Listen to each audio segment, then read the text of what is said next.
One of the most common things I hear in the salon is people tell me that they can't curl their own hair. Well, I'm here to tell you that you can curl your own hair. It just takes a little bit of practice. So let's start from the beginning.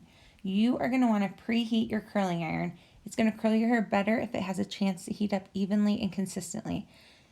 You are also going to want to add a little bit of something in your hair before it dries. A sea salt mousse is my best friend because it adds a little lift, a little bit of grab, and it smells like I'm on a beach vacation. So smush that all through your hair. Next, I'm going to go in with a little argan oil. It keeps my ends smooth and sealed, locks in some moisture, and protects them from the heat.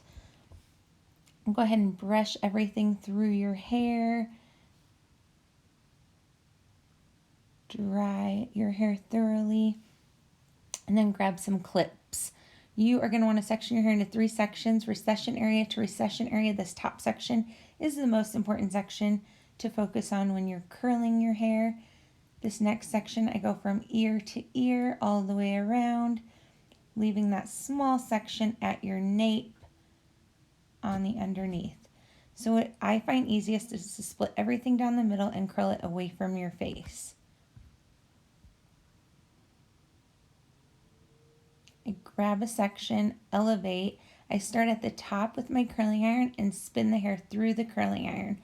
The reason I do that is because your ends are more fragile. They've lived on your head the longest, and the top of your hair is where you're going to want to focus most of that heat and just barely have it on your ends. When I split my hair in half down the middle, I split it again at the ear. Those 2 back sections are the least important sections because all the hair on top is going to fall over those anyways.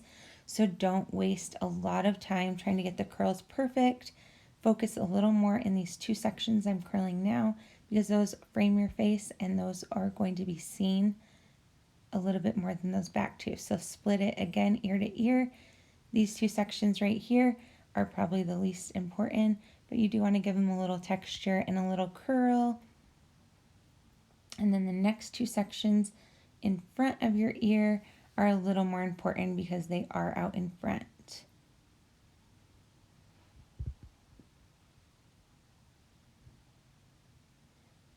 After you're done curling all of these sections, you're going to let down that top section, find your part. This is a section where you're going to want to focus most of your energy because it's right on top.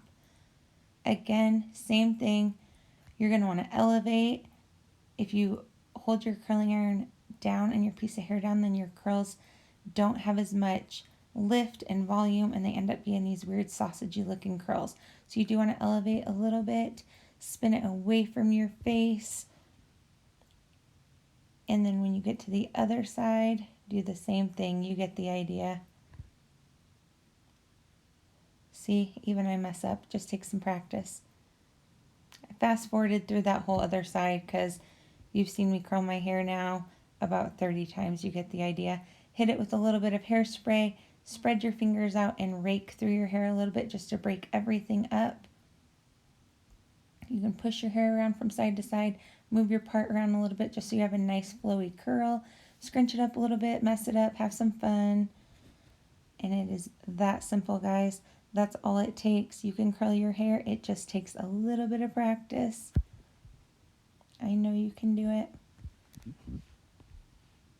Easy peasy lemon squeezy. Thanks for watching. Bye.